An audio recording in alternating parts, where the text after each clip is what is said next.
título que hoy quiero compartir con ustedes es Confianza equivocada. Y quiero lanzar una pregunta congregacional. ¿En algún momento de tu vida has confiado más en tus habilidades que en Dios? Seguramente que sí. Bueno, quien te habla y quien te hizo la pregunta muchas veces ha terminado confiando más en sus habilidades que en Dios. Parece ser que esto forma parte de la naturaleza humana y que heredamos esos hábitos de parte de Adán. Cuenta la historia que un alpinista se preparó muy fuerte para subir a una montaña en Argentina llamada Aconcagua. Es una montaña muy alta, pero donde hay nieve y donde prácticamente hay bajas temperaturas. Este hombre se preparó muy bien para poder subir. Como alpinista que era, decidió subir solo. Él pensó que era suficiente. Él quería sentir ese reto y termina subiendo. No pasó mucho tiempo, aproximadamente habrá escalado unos 500 metros aproximadamente, cuando de momento la soga se cae, se parte. Y este hombre viene por la gravedad hacia abajo. Y hay un momento en el que este hombre se detiene. Pero en el curso que iba descendiendo, en medio de la noche oscura, él recordó muchos momentos felices. Recordó los momentos en los cuales jugaba con sus hijos, recordó los momentos en los cuales paseaba con su esposa, en fin, recordó momentos vividos. Y él se preguntó: en la medida que voy descendiendo, en algún momento caeré estrepitosamente y terminaré muriendo. Este hombre prácticamente dedujo que ya no había más opción y tenía que esperar la muerte. Sin embargo, hubo algo que lo detuvo. Y era que el hombre, a pesar de ser una persona muy experimentada, había creado candados en la medida que iba subiendo la montaña, por si en algún momento alguno de estos candados fallaran, otro pues lo pueda sostener. De momento, una cuerda se estira y lo sostiene. Él respira profundamente, pero todavía no ha llegado al piso, al suelo. Y entonces se oye de parte de él una voz que sale de su profundo corazón y le dice: Dios mío, ayúdame. Y entonces Dios le dice: bueno, ¿qué quieres que haga por ti? Señor, ayúdame por favor. Dios le dice: ¿confías en mí? Y él le dice: claro, Señor, confío en ti. Entonces tienes un cuchillo en tu cintura, corta la soga y lánzate. Este hombre, al escuchar esto de parte de Dios, le dice: ¿seguro, Señor? Sí. No dice que confías en mí. Corta la soga y lánzate. Este hombre hizo lo contrario. Cuando Dios le dijo eso, este hombre se aferró más a la cuerda. Los rescatistas que llegaron al día siguiente en la mañana cuentan que vieron a un hombre a 2 metros del piso, agarrado fuertemente de su cuerda, pero muerto. Así nos pasa muchas veces. Nuestra confianza está centrada en nuestras habilidades y eso incrementará la desconfianza en Dios. Hoy vamos a ver la importancia de confiar en Dios por encima de nuestras habilidades, y que a pesar de lo que nos pudiera pasar, hay muchas cosas, objetos, símbolos que los ponemos por encima del mismo Dios que nos dice lo mismo que le dijo al alpinista. El alpinista confió más en la cuerda que en Dios, y así le pasó a Israel frente a los filisteos. Israel confió más en el arca del pacto que en el Dios del arca, y muchos terminaron muertos. Este alpinista decidió confiar más en la cuerda y terminar muerto que confiar en Dios a 2 metros del suelo y continuar disfrutando de los recuerdos que él mismo vivió mientras descendía. Abre tu Biblia en primer libro de Samuel, capítulo número 4, los primeros 11 versos. Y miren lo que dice la palabra del Señor. Y llegaba la palabra de Samuel a todo Israel. Y salió Israel para enfrentarse en batalla con los filisteos. y acampó junto a Ebenezer, mientras que los filisteos habían acampado en Afec. Los filisteos se pusieron en orden de batalla para enfrentarse a Israel. Entablado el combate, Israel fue derrotado delante de los filisteos, quienes mataron como a 4,000 hombres en el campo de batalla. Cuando el pueblo volvió al campamento, los ancianos de Israel dijeron: ¿por qué nos ha derrotado hoy el Señor delante de los filisteos? Ya sé lo que vamos a hacer. Tomemos con nosotros de Silo el arca del pacto del Señor. Esta fue la causa, según ellos. Lo vamos a ver más adelante. Para que vaya en medio de nosotros y nos libre del poder de nuestros enemigos, los filisteos. Y el pueblo envió a Silo y trajeron de allí el arca del pacto del Señor de los ejércitos, que está sobre los querubines. Y los 2 hijos de Eli, Ofni y Fines, estaban allí con el arca del pacto de Dios. Y aconteció que cuando el arca del pacto del Señor entró al campamento, todo Israel gritó con una voz tan fuerte que la tierra vibró. Al oír los filisteos el ruido del clamor, dijeron: ¿qué significa el ruido de este gran clamor en el campamento de los hebreos? Entonces los filisteos comprendieron que el arca del Señor había llegado al campamento, y los filisteos tuvieron temor, pues dijeron: Dios ha venido al campamento de los israelitas o los hebreos. Y añadieron: ay de nosotros, porque nada como esto ha sucedido antes. Ay de nosotros, segunda vez. ¿Quién nos libra de la mano de estos dioses poderosos? Estos son los dioses que hirieron a los egipcios en el desierto con toda clase de plaga.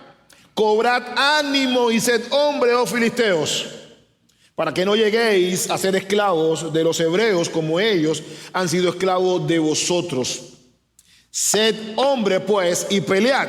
Pelearon los filisteos e Israel fue derrotado, y cada cual huyó a su tienda. La mortandad fue muy grande, pues de Israel cayeron ya no 4,000, sino 30,000 soldados de a pie. El arca fue capturada y murieron los 2 hijos de Eli, Ofni y Fines.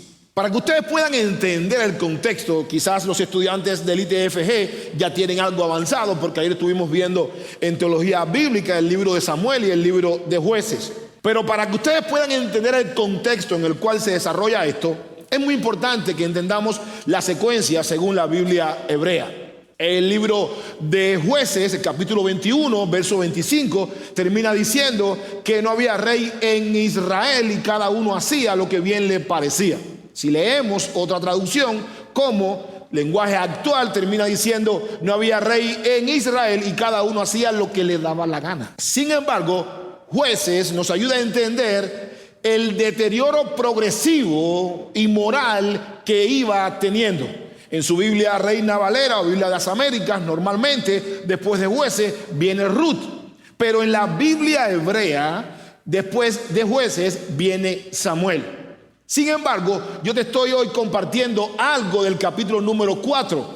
En el capítulo número 1, número 2 y número 3 del primer libro de Samuel habla sobre Elí como sacerdote. Y es obvio que entendamos algo. Samuel viene después de Jueces en la Biblia hebrea, porque nos va narrando la secuencia con la cual Dios fue formando a su pueblo, y la historia narra esto. Ahora bien, si el primer libro de Samuel es la secuencia de Jueces, vamos entendiendo algo antes de entrar ya en los puntos a detallar la exposición de la palabra. Había un deterioro moral, no había rey, ni tampoco habían jueces. Con Samuel prácticamente se finaliza el periodo teocrático y comenzamos con una monarquía prácticamente. Ahora bien, si Samuel, como bien dije, es la secuencia del libro de Jueces, entendemos entonces la debacle moral que tenía Israel y espiritual. No había rey en Israel y cada uno hacía lo que bien le parecía. Dentro de ese contexto de Jueces, capítulo número 21, verso 25, se encuentra Elí. Y es en ese mismo contexto en el que los filisteos se aprovechan. Y valga la redundancia, es en ese mismo contexto en el que Dios no le da la victoria a su pueblo Israel. Por eso es importante siempre comprender el contexto de los libros. Israel, debido al deterioro moral y espiritual, había olvidado lo más importante: su obediencia a la ley de Moisés que había sido dada en el monte Sinaí. Ellos depositaron su confianza en el arca del pacto. Por eso la primera derrota de los 4,000 hombres muertos, ellos deducen que el problema está no en la estrategia, ni mucho menos en el arrepentimiento. Ya sé lo que pasó. Los ancianos, quienes mejores que ellos, nos pueden decir. Pero lo que pasa es que según cómo termina Jueces y según el contexto en el cual se desarrolla Elías, hasta los jueces y los ancianos estaban corrompidos porque el deterioro moral era muy grande. Así que los ancianos de Israel en ese entonces no eran personas dignas de confiar, pero por ser ancianos y también formar parte de ese deterioro, deciden que la causa equivocadamente es la siguiente: vayan a Silo y traigan el arca. Vamos a buscar dos personas intachables, porque tanto Levítico como Número y Éxodo sobre todo no permitía que cualquier persona cogiera el arca. De hecho, leemos en los libros que Usa intentó tocar el arca y Dios lo disciplinó. Fue tan valiente Elí como sacerdote de ese entonces que les pide a sus dos hijos, Ofni y Fines, que vayan a Silo a buscar el arca. Entonces, vemos que existe acá una confianza equivocada. Hoy descubriremos, número uno, que olvidar a Dios es la causa de nuestras derrotas. Miren, dice la Biblia que en aquel tiempo escaseaba la palabra del Señor. Y esto es sumamente grave. En respuesta a esto, Dios permite que se levante un nuevo sacerdote. Es Samuel. El verso número 4, capítulo 4, verso número 1, dice: llegaba la palabra de Samuel a todo Israel. Después nos dice que salen Israel contra los filisteos a batalla. Los filisteos eran enemigos poderosos. Ellos dependían de su estrategia, de su ánimo, de su valentía, a diferencia que Israel dependía de Dios para ganar la batalla. Y una pregunta nos puede saltar a la mente: ¿cómo es que Israel haya perdido la batalla siendo el pueblo de Dios? Y esto es una pregunta que quizás nosotros no la podemos hacer. ¿Por qué los cristianos a veces pasan más trabajo que otros? Miren, el verso número 2 nos dice que perdieron la vida 4,000 hombres en el campo de batalla. Y si analizamos bien esto, la expresión traigamos el arca habla de una veneración. Ellos están diciendo: miren, vamos a traer el arca, que esa es la causa por la cual hemos perdido 4,000 hombres. Vamos a buscar el arca porque el arca representa la presencia del Señor. Dentro del arca estaban las tablas del pacto. Vamos a traerla, vamos a ponerla en medio de nosotros y estoy seguro que nosotros vamos a vencer a estos filisteos. Henry Matthew dice lo siguiente en su comentario: a menudo una causa buena sufre por culpa de malos hombres que la defienden. A pesar de su mayor confianza y de sentirse tan fuertes, fueron vencidos. Poca fuerza puede suministrar el arca al campamento cuando hay un Acán. Poca fuerza puede suministrar el arca cuando dentro del campamento hay un Acán. El pueblo fue derrotado y es normal que nos preocupemos cuando las cosas no salen como deberían salir. Israel se hace una pregunta: ¿por qué fuimos derrotados? Los ancianos deberían decirle: porque ustedes no se han arrepentido de sus pecados. Esa es la causa. Hay un proverbio que a mí me gusta mucho y yo lo comparto, que en ocasiones puede sonar un poquito quizás contradictorio, pero Proverbios 28:9, no lo tengo en mis apuntes, lo tengo aquí en mi mente, dice que cuando la persona no obedece a Dios, su oración es abominable. Nosotros no hacemos nada con llevar una vida totalmente desproporcionalmente hablando de la ley de Dios y estar clamando a Dios. De nada nos sirve. El corazón contrito y humillado no desprecias, oh Dios. Proverbios 28:9 nos dice todo lo contrario. Si no obedecemos, no podemos esperar vencer. Es imposible, porque Dios se toma muy en serio su santidad. Y muchas veces encontramos las respuestas a nuestras derrotas. Otras veces no. Equivocadamente estos ancianos prefirieron traer el arca de Silo, porque esa era la causa, pero para ellos equivocadamente. Hay un gran detalle acá. Creen que la causa no es sus pecados. Creen que la causa no es el deterioro progresivo y moral que había dentro de la sociedad en aquellos días. Jueces, Samuel. Ellos creen que no es eso. Ellos creen que el problema es el arca. No está. Ellos ni siquiera ven que los hijos de Eli eran personas que no deberían estar en el sacerdocio. Tan ciegos estaban y tan corrompidos estaban ellos que dijeron, el problema no es nuestra mala conducta. El problema es que no tenemos el arca. Pero ya Dios había levantado un nuevo profeta, Samuel. Lo puedes leer en tu casa, los capítulos 1, 2 y 3. Mira la condición de los hijos de Eli para que puedas entender quiénes fueron los que trajeron el arca y vayas comprendiendo la pérdida de los 4,000 hombres. Primer libro de Samuel 2:12. Los hijos de Eli eran hombres indignos y no conocían al Señor. Ahora bien, vamos a traer la palabra conocían al Nuevo Testamento. En el griego es gnosis. En el Nuevo Testamento, cuando se habla de conocimiento, se habla de un conocimiento proporcionado por Dios. En otras palabras, si traemos este versículo y lo ponemos en alguna de las epístolas, llegamos a la conclusión siguiente: los hijos de Eli eran hombres que no habían nacido de nuevo, porque no conocían al Señor. Y usted me puede preguntar, pastor, ¿puede haber una persona que no haya nacido de nuevo sirviendo al Señor? Tristemente, la Biblia nos dice que estas cosas pueden pasar. Y Dios se toma muy en serio, no solamente a su pueblo, sino también a aquellos que ministran a su pueblo. Y Dios muestra esto para que temamos nosotros. Por lo tanto, el arca representaba la autoridad de Dios. Mira lo que dice el primer libro de Reyes, capítulo número 8, verso número 9. En el arca no había más que las 2 tablas de piedra, lo que ellos tenían que obedecer, que Moisés puso allí en Horeb, donde el Señor hizo pacto con los hijos de Israel cuando salieron de la tierra de Egipto.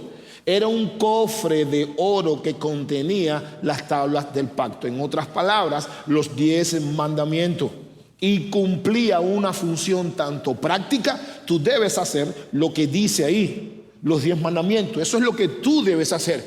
Pero a la vez también tenía algo de simbolismo.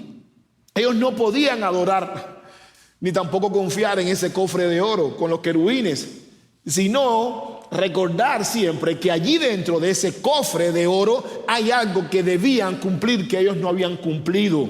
Los 10 mandamientos. Es un lugar para encontrarse con Dios.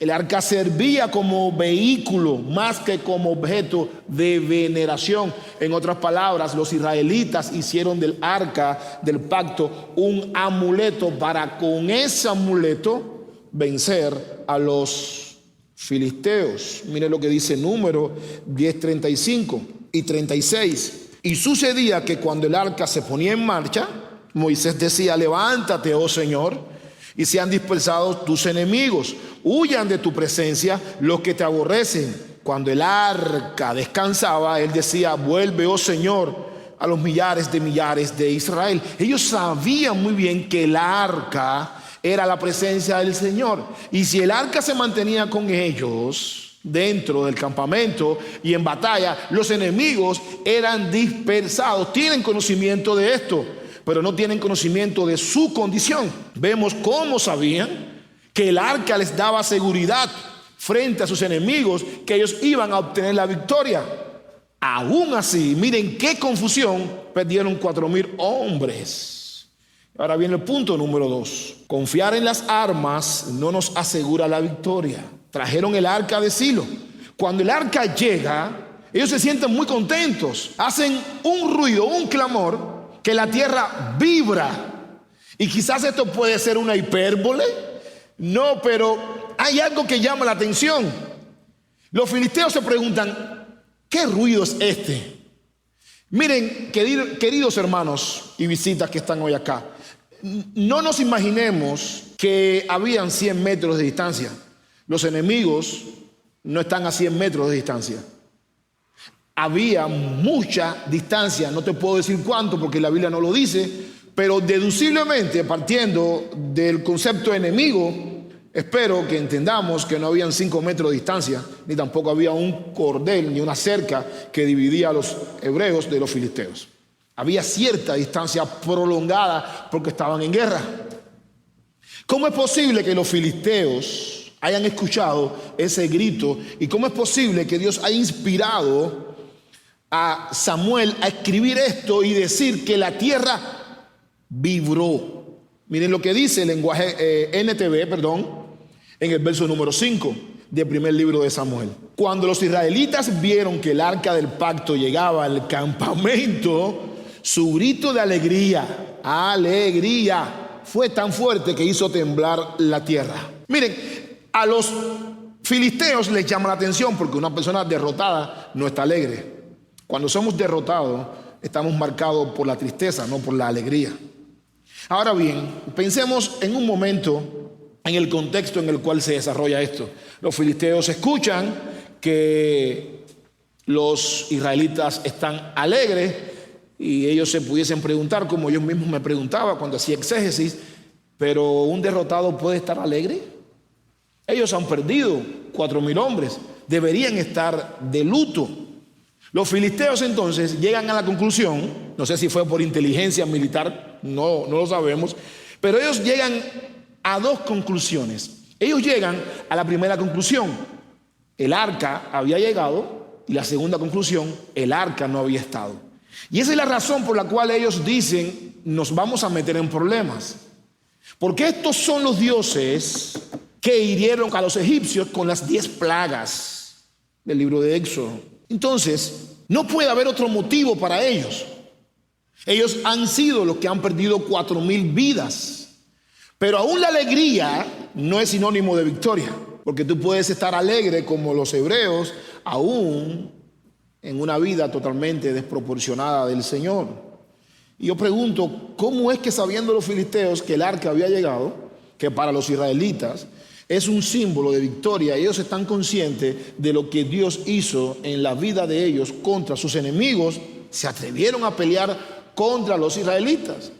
Ellos eran los que deberían de haber huido, y la Biblia no nos dice eso. Miren, esta pregunta nos debe sorprender a todos. Los filisteos no solo sabían que el arca había venido, ellos sabían, verso número 8, que no iban a ser librados de los dioses de los israelitas. Ellos estaban conscientes de eso. Estaban conscientes de otra cosa más, que esos dioses a los cuales ellos ahorita se tenían que enfrentar, y era producto, quizás la alegría debido a eso mismo, eran los mismos que habían derrotado a los egipcios cuando Dios libró a su pueblo, a ese mismo, de Egipto. Hermanos, esto es suficiente para desanimarse y no pelear contra los israelitas, pero no fue así. Fue todo lo contrario. Ellos dijeron, verso número 9, cobrad ánimo, filisteos, sed hombres, sed valientes. Y la razón es muy sencilla, es para que no seamos esclavos de ellos como ellos han sido esclavos de nosotros. Y aquí es muy importante que entendamos esto y regresemos al contexto. Jueces nos dice que se le llama el libro cíclico. Algunos creen que son 8 ciclos, algunos 5. Ayer vimos en el libro de Jueces en teología bíblica 5, porque son más prácticos. Ellos pecan, Dios envía un enemigo, ellos se arrepienten, claman a Dios, Dios les perdona, viene la paz, viene la estabilidad emocional, no hay ninguna guerra, esa misma paz, esa misma bonanza, esa misma prosperidad los induce al pecado, ellos pecan, Dios vuelve a enviar a un enemigo, ellos claman a Dios, Dios levanta al enemigo y ese es el ciclo.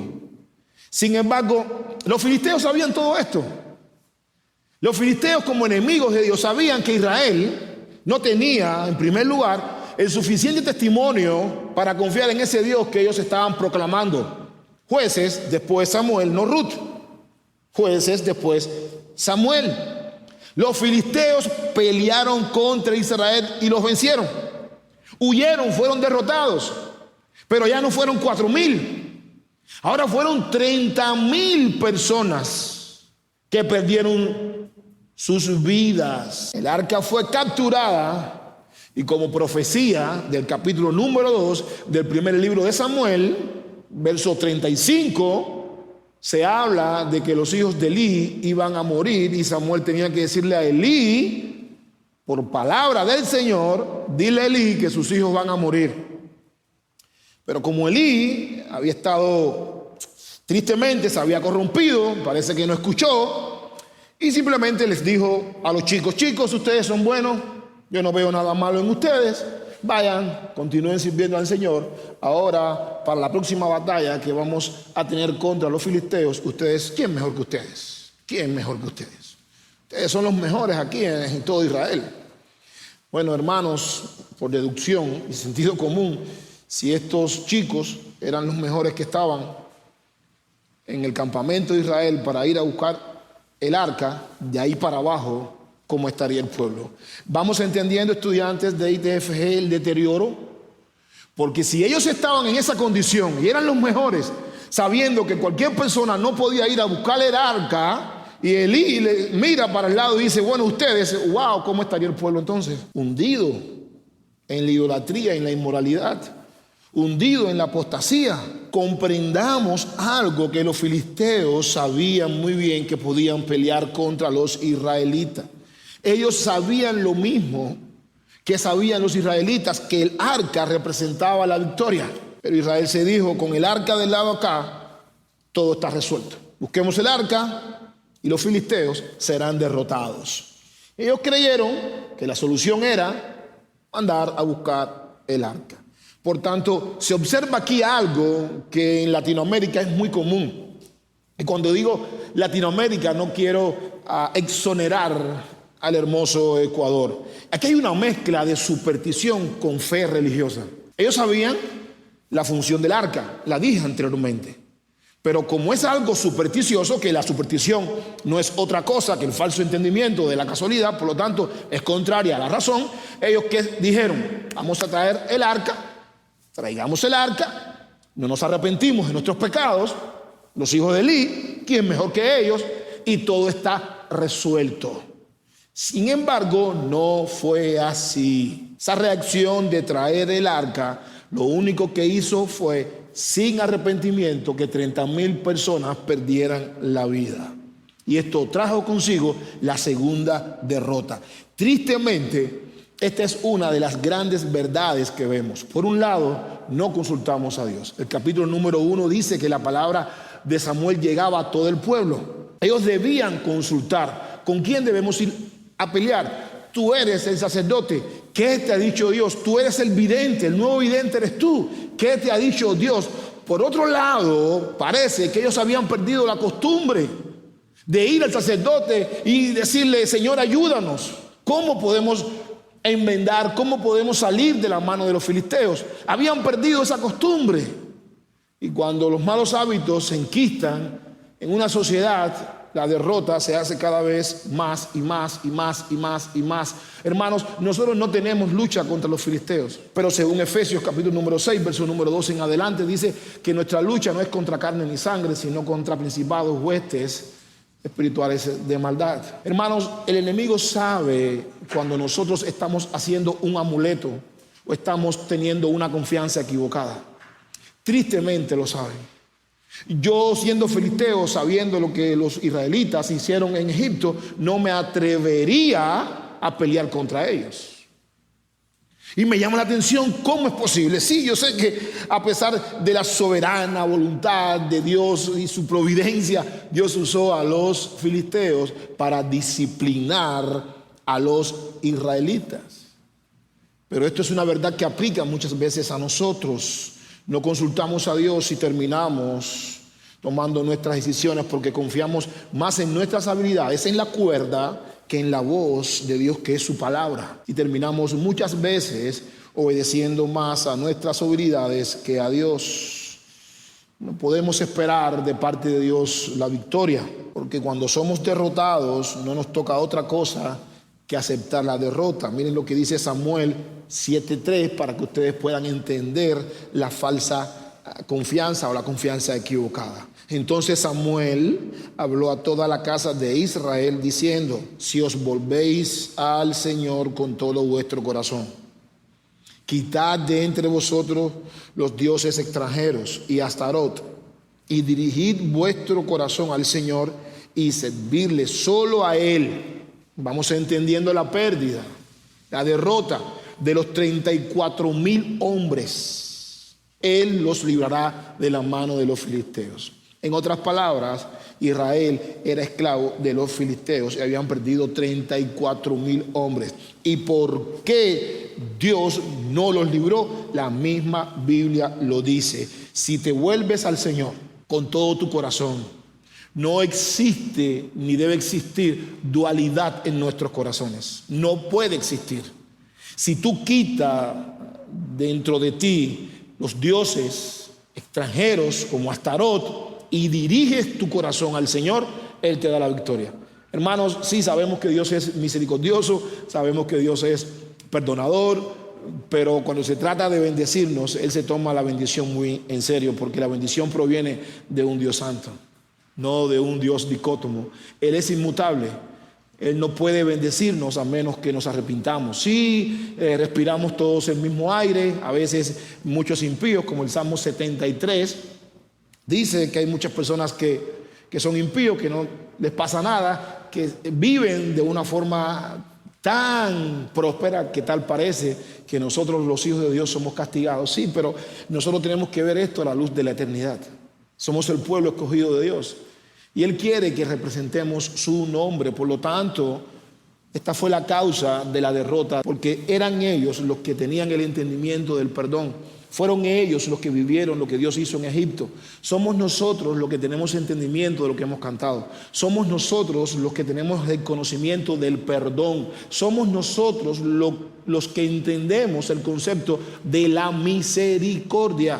Somos nosotros, por lo tanto, no puede haber en nuestros corazones dualidad de ningún tipo. En vez de fomentar un espíritu humilde y un arrepentimiento sincero, optaron por lo que le parecía a ellos que era más fácil y más rápido.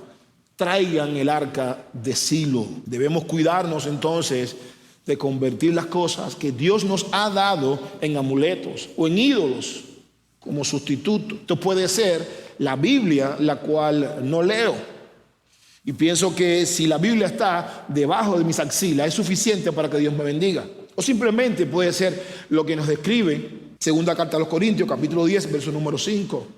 Son argumentos que ya tenemos en nuestra mente, que nos dicen a nosotros que somos hijos de Dios y que todo está bien, que es suficiente creer y ya todo está resuelto y Dios nos va a bendecir.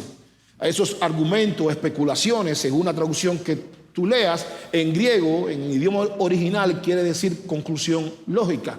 Y son conclusiones lógicas. Por ejemplo, acá vemos este principio. Ellos llegaron a una conclusión lógica. El arca representa la victoria. Si el arca, según Números, escrito por Moisés, está entre nosotros, conclusión lógica, vamos a vencer. Ellos son los que van a perder ahora 30,000 hombres. Sí, pero es que los filisteos no entendían lo que era el arca. Tú sí. Porque Números se escribió para ti. La Biblia no se escribió para los impíos. La Biblia se escribió para que el pueblo de Dios se condujera por medio de ella. Por lo tanto, esa Biblia, aunque tú digas que crees en ella y no la vives, es como el arca. Deposita su confianza en un libro el cual tú no lees. O simplemente puede ser la Santa Cena, la cual todavía no me convence para apartarme del pecado. O simplemente puede ser el bautismo. Bautíceme para ir al cielo cuando el agua no te quita las impurezas del corazón.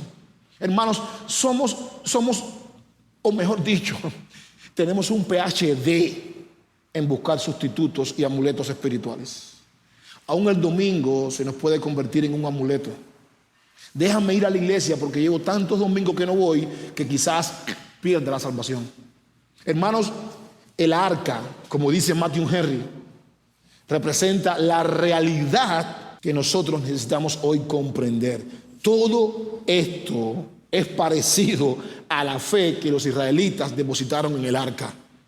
Ellos depositaron su fe en el cofre de oro que contenía las tablas del pacto, la cual ellos no obedecían.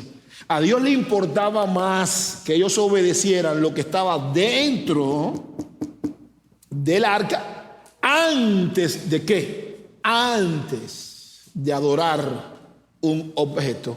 Y terminaron prácticamente obedeciendo y adorando el objeto, mas no la palabra del Señor. Es importante que estas cosas son buenas, sí, pero más importante es que sepamos el propósito por el cual Dios las ha establecido y adoremos al Dios que las creó, no más lo que Él ha creado para conocerlo.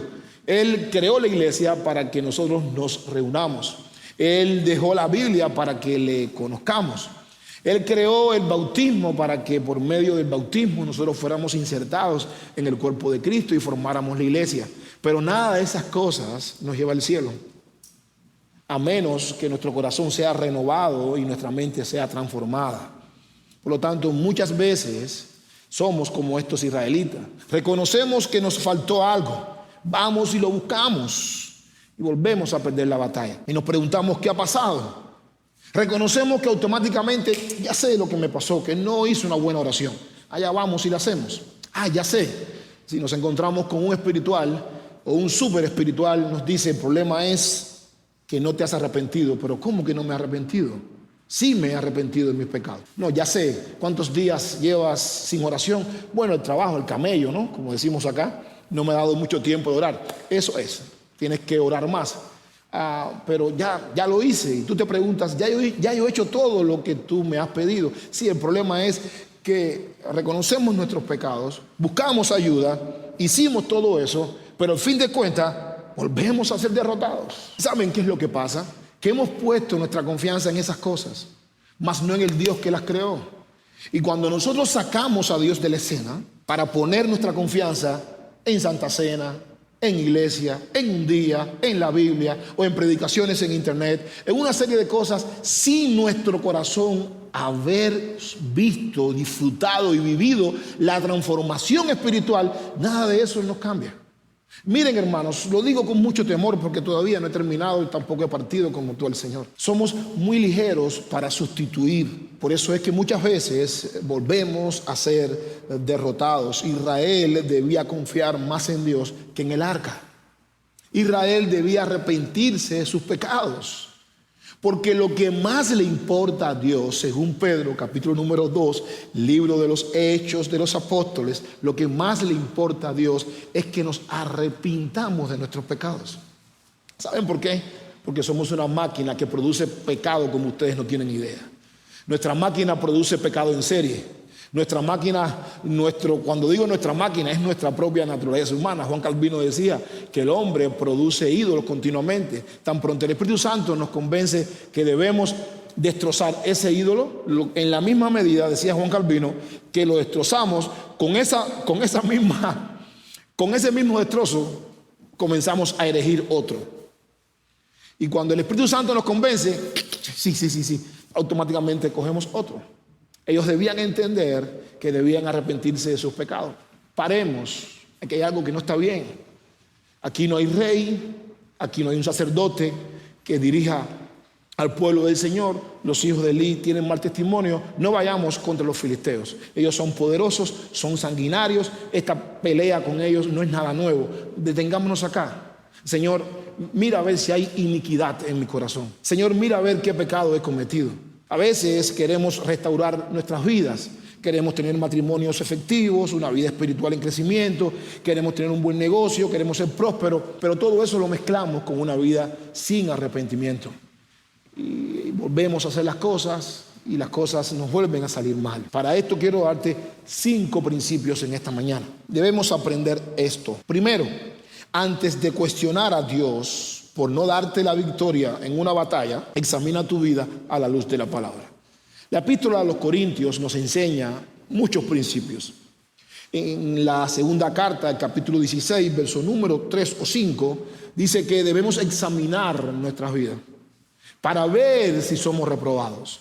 No podemos tener un matrimonio feliz conforme al Evangelio. No podemos llevar una vida conforme al Evangelio si esta no es continuamente examinada por medio de las Escrituras. Recordemos, salimos de la epístola de Santiago, pero una verdad es que no podemos esperar cambios en nuestras vidas con una Biblia simplemente como amuleto. Esa palabra no se te dio para amuleto.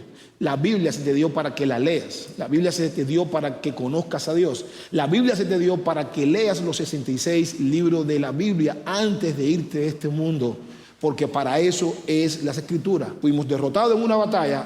Examina. No podemos culpar a los filisteos.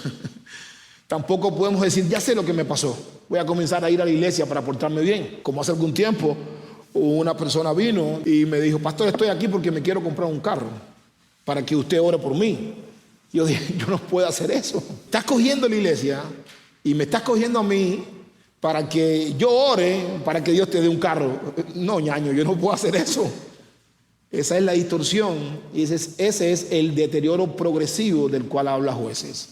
Segundo, reflexiona en tu vida si las cosas que Dios te ha dado para que lo conozcas se están convirtiendo en un amuleto, en un ídolo o amuleto espiritual. Miren, reflexionar es muy importante. Muchas veces no reflexionamos.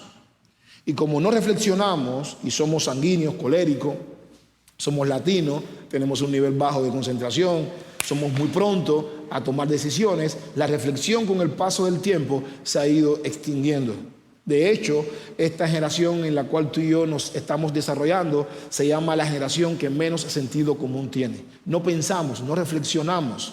Hablamos, decimos las cosas a lo loco porque todo está atrasado, todo lo queremos para ayer. Y entonces, a la hora de reflexionar para volver a pelear la batalla, no lo hacemos.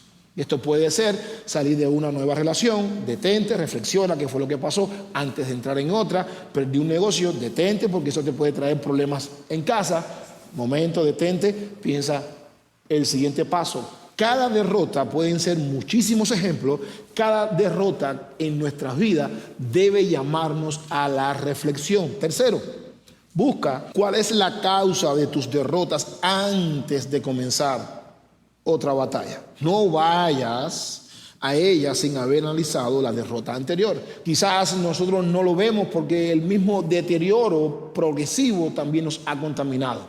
Y cuando digo esto es a escala, yo no global, pero yo diría que esto es a múltiples escalas. Dentro de la iglesia, en tu vida personal, en tu matrimonio, en tu relación, en tu negocio, antes busca cuál es la causa, antes de comenzar otra batalla. Si ellos hubiesen hecho esto, 30,000 personas no hubiesen sido muertas, 30,000 familias no hubiesen sufrido. Ellos no lo hicieron. Cuarto, reconocer que no tenemos las armas no nos dice que obtendremos la victoria. Los versículos que leímos nos dice que ellos reconocieron equivocadamente cuál fue la causa de la derrota. Ellos dicen, vamos a traer el arca. Esta fue la causa de la pérdida. Bueno, por lo menos reconocieron que el arca, aparte de ser algo simbólico, también era algo práctico según la ley de Moisés. Pero eso aún reconociendo que el arca no estaba entre ellos, aún así perdieron la batalla. Miren, reconocer no nos dice que vamos a vencer, porque aún podemos reconocer por orgullo, podemos reconocer porque ya no tenemos opción, podemos reconocer que el amuleto va a ayudarnos a vencer, podemos reconocer muchas cosas que simplemente es el grito del ídolo que tenemos adentro. Y quinto, muchas veces tener las armas nos lleva a la derrota frente a nuestros enemigos. Ellos traen el arca, la tienen allí. Ellos dicen, este es el momento de pelear. Reconocen que no la tenían. Cuarto, el quinto, muchas veces tener las armas nos lleva a la derrota. ¿Cómo es posible? Yo me hubiese preguntado, ¿qué nos pasó? Bueno, Samuel lo describe en el capítulo 7 más adelante. Esto es muy sencillo. No se trata del arca, se trata de tu corazón. Se trata de que nuestros corazones deben ser transformados Para que nosotros podamos vencer a los filisteos, debemos volvernos a Dios con todo corazón. No podemos desde la lejanía intencional que tenemos con Dios, pedirle al Dios del cual nos hemos alejado que bendiga matrimonio, que bendiga finanzas, que bendiga nuestra vida, que nos ayude, que nos ponga a servir. No, porque no es así. Dios no obra de esa manera. El Dios que vemos acá en esa escritura está muy interesado en que les conozcamos personalmente. El Cristo que murió en la cruz continuamente nos dice: venid a mí, acérquense. No me busquen a la distancia, porque la relación que Cristo tiene con nosotros y quiere tener con nosotros es una relación muy estrecha, porque Él sabe que nuestro corazón es rápido para desviarse. Recuerden esto: el evangelio que no está en el poder del Espíritu Santo es solo un arca en mano de los enemigos del evangelio. De nada vale tener un arca, una Biblia, un pensamiento, una creencia equivocada si no vivimos en el poder del Espíritu Santo. Que nuestra confianza no esté equivocada y que nuestra confianza no sea la que nos lleva a la muerte como el alpinista, y tampoco que nuestra confianza equivocada nos lleve a ser derrotados frente a nuestros enemigos. Que confiemos en el Dios que nos llamó, que depositemos toda nuestra confianza en Él, que vivamos y nos esforcemos en vivir conforme al evangelio, que es poder de Dios para salvación. Que vayamos allí cada vez que pecamos y le digamos al Señor: Señor, aquí estoy, perdóname. Perdóname, Señor, por el pecado que he cometido. Levántate cada mañana pidiéndole perdón a Dios. Acuéstate cada noche pidiéndole perdón a Dios. Si es posible, jóvenes, en el medio del día, al mediodía, en la hora del almuerzo, decirle: Señor, perdóname. Que el perdón, mis hermanos, nunca se extinga de tus labios, porque producimos intuitivamente pecados y nuestra batalla no ha terminado. Van a venir muchas batallas más a tu vida. Por lo tanto, el arrepentimiento es imprescindible en tu vida y en la mía. ¿Lo cree? Amén. Dejamos eso en las manos del Señor para que nuestra confianza no sea equivocada como la de los israelitas. Padre, gracias te doy